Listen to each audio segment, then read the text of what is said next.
Hey, folks, coming at you with another very quick one in the algebra department here.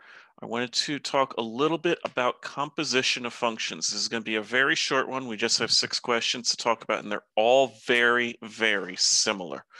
So that's the good news. Uh, let's talk about composition first of all. So composition of functions. Let me doodle over here. Composition of functions. Functions. Okay. Is basically saying, so we've got some function, let's call it f of x. So let's say f of x is, I don't know, we'll say 5x plus 2. And g of x is 3x minus 4, let's just say. This is going to be a very simple example. But uh, the way we want to think of functions, I like to think of functions as being a giant machine on like a factory floor. So we've got our machine, right? And we take some number and we feed it into the chute at the top of the machine, and all the gears turn, all the lights flash, and then out on the conveyor belt comes a different number. And usually by convention, we call this number y. And so this is the f of x machine. And when we feed something through, it turns the x into a y. And as long as we keep feeding the same number in, it keeps feeding the same result out. That's the important thing about functions. One input always gives the same output. Okay, well, that's all good and fine. But what happens if we hook this up to another machine? What if I take a second machine here, which we'll call G, and we set up the same deal, and we put up another conveyor belt to see what comes out. And then, something else entirely comes out of the G machine. Well, the thing is, we didn't, even though this is called G of X, we didn't feed X in, we fed Y in. So what's going on? Well, we're going to analyze this with these particular machines. So let's say that if I take a specific number, X, for X, let's say, let's let x equal 1.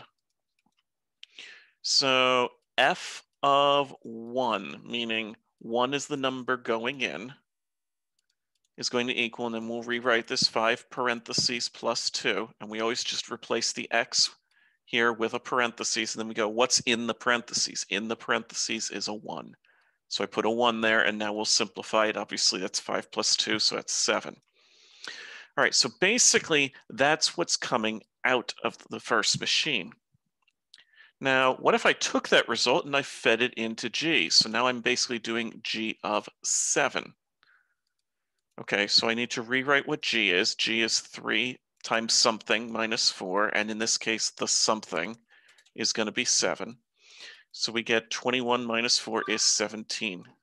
So what that means is if we were to write this, we would say that if we took f of 1 and then we were to subsequently take the results and feed that into G on a second tier, a second process afterwards, the end result is 17.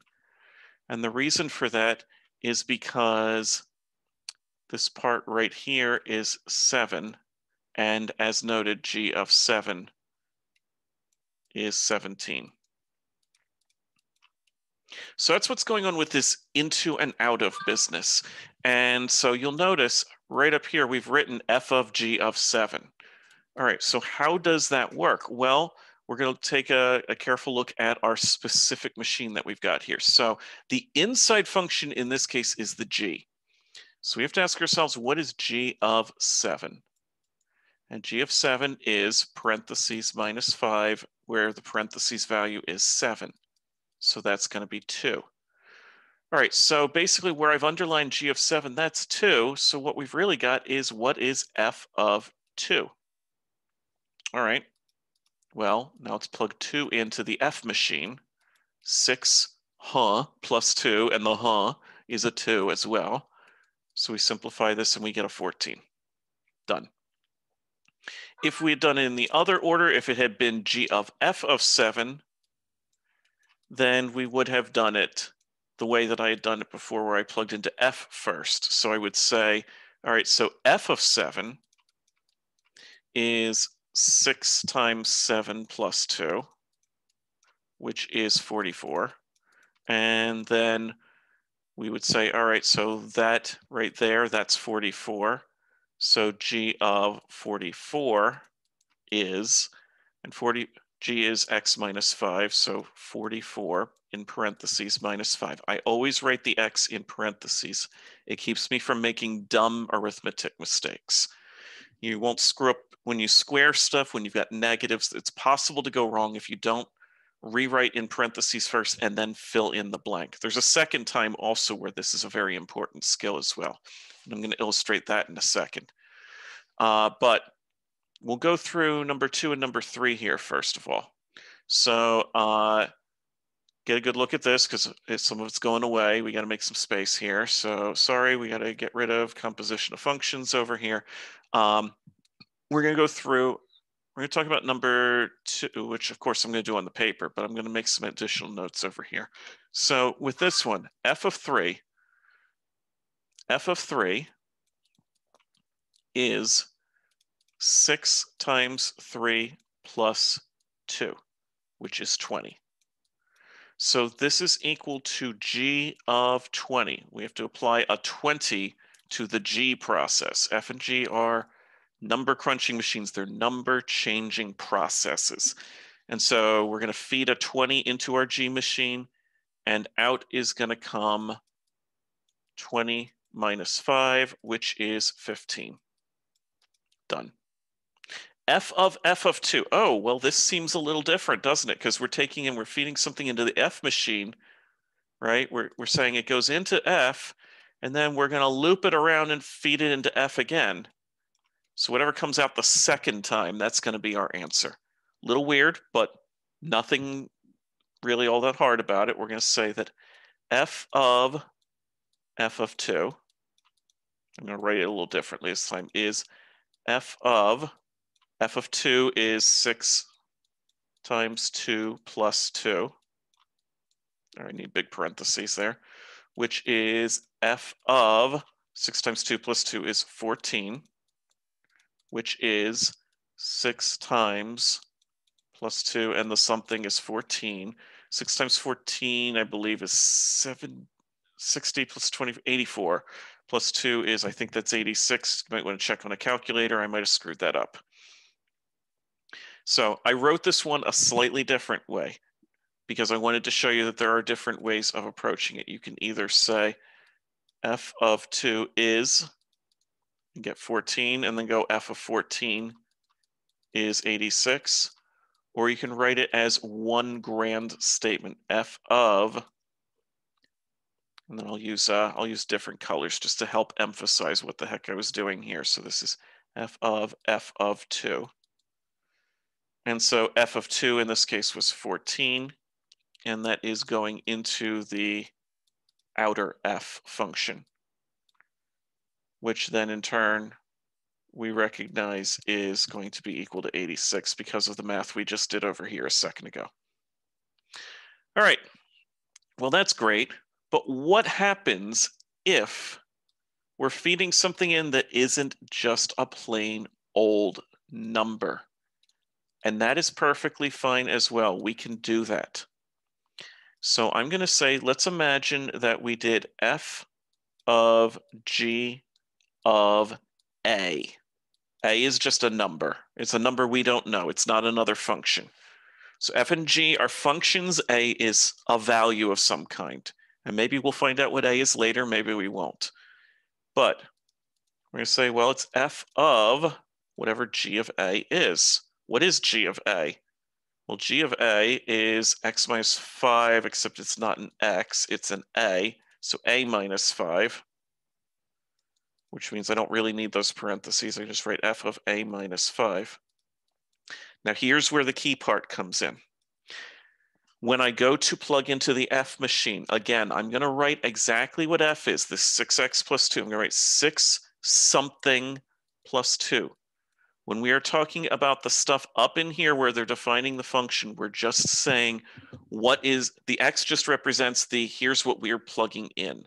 But we're not plugging in X, we're plugging in whatever's in the parentheses. Before that was a 2 or a 14 or a 3 or a 20. Now it's an A. and then it's an a minus 5.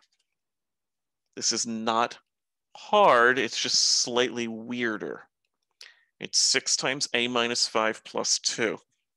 And because we don't have a value for a, we're not going to get a single number at the end. We're going to get an expression. So we got to distribute 6a minus 30 plus 2 equals 6a minus 28.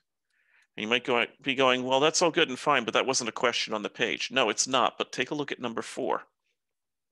Number 4 is actually the same type of question. They did, in fact, do you the favor of putting it just a straight X instead of a different letter. But if they had asked for a different letter, like my A here, it would have worked out exactly the same way. So let's think about what's going on with g of x. So this is g of, what is g of x? G of x is something minus 5. And the something in this case is our x. All right, well, simplifying that just becomes a plain old x minus 5 without the parentheses. Maybe we didn't need an extra line there to write that. But now, on the outer g, we're going to say, okay, so g again is stuff minus 5, but the stuff is not x this time. The stuff is x minus 5. So we're going to plug in. And we get x minus 10. Now what that tells us is we actually now have a formula. If we knew what the x was in the beginning, we could just shortcut to the end and say, oh, whatever it is, we're subtracting 10 from it, which isn't a surprise because we're subtracting 5 and then we're subtracting 5 again. And that's the entire story. But if it was something more complicated, we could certainly deal with that and it wouldn't be a big deal. We're going to see something similar to that when we take a look at 5 and 6. All right, I need to slide this up a little so it's not obscuring the words. All right, now 5 uses a different notation. It's actually the same thing. Fog of x, which is really just f little circle g, is another way of saying f of g of x. It means the exact same thing. When we do this, the first letter is the outside function. And the second thing we write is the inside function. So you're going to go about this the exact same way we did before. This literally just means g of f of 5. It's just a different notation.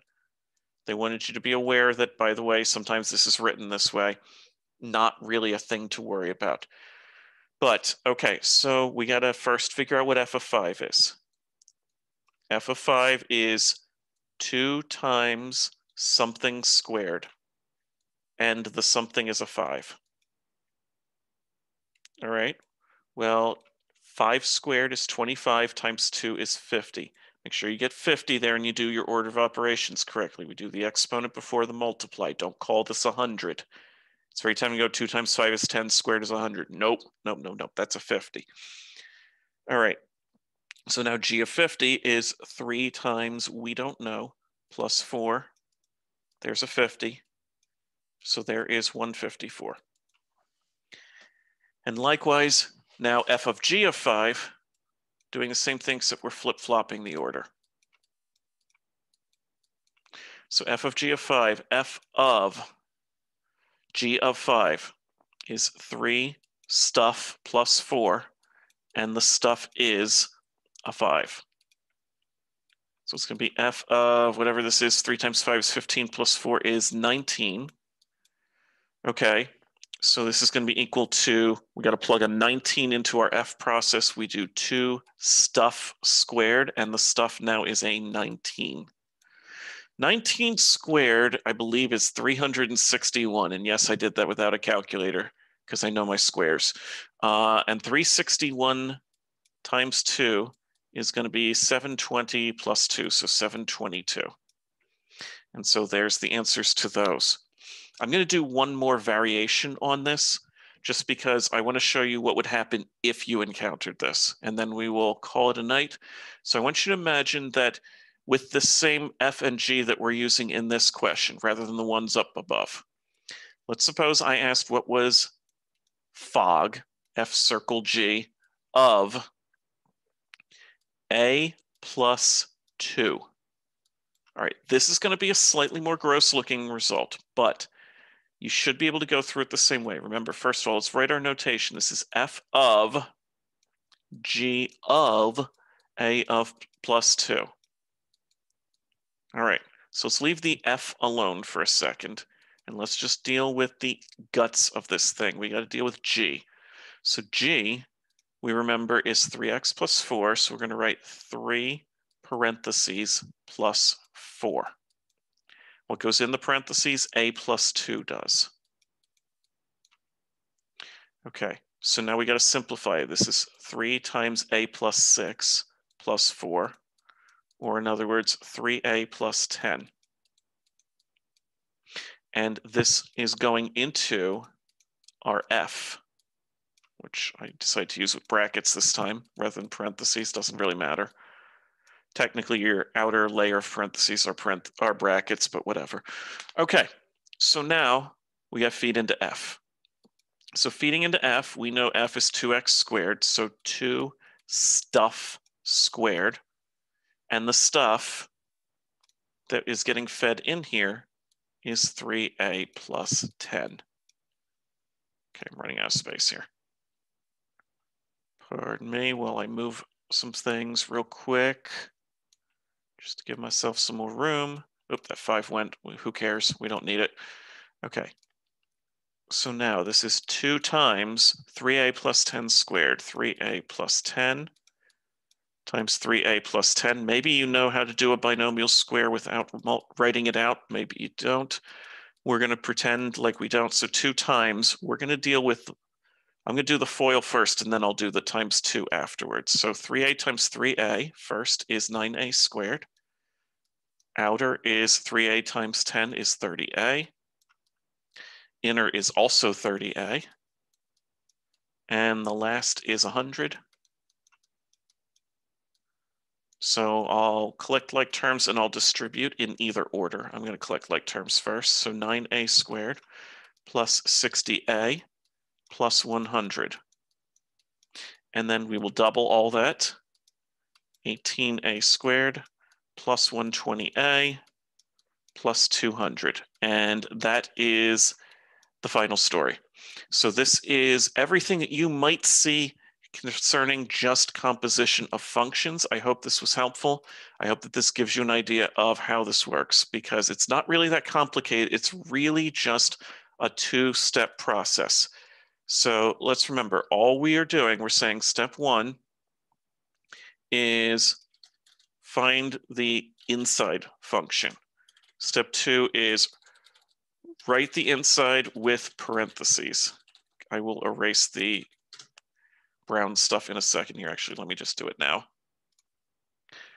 I should use a select tool so I don't accidentally erase my text. Okay, so we're going to find the inside. We're going to write the inside with parentheses. Then we are going to, with empty parentheses, I should say. Then we're going to fill those parentheses with whatever the input is. Whether that's an a plus 2, or it's an x, or it's just a plain old 7. Simplify. Then repeat steps 2 to 4 with the outside function. And if it's the inside and outside function are the same thing, well, then just do it again. So there are your steps right there. That is going to be the gist of how we handle a composition. Obviously, we have to look at the 2 different types of notation, but this should get you basically to handle any such question. So I hope this was helpful, and I'm going to call it here. So have a good night.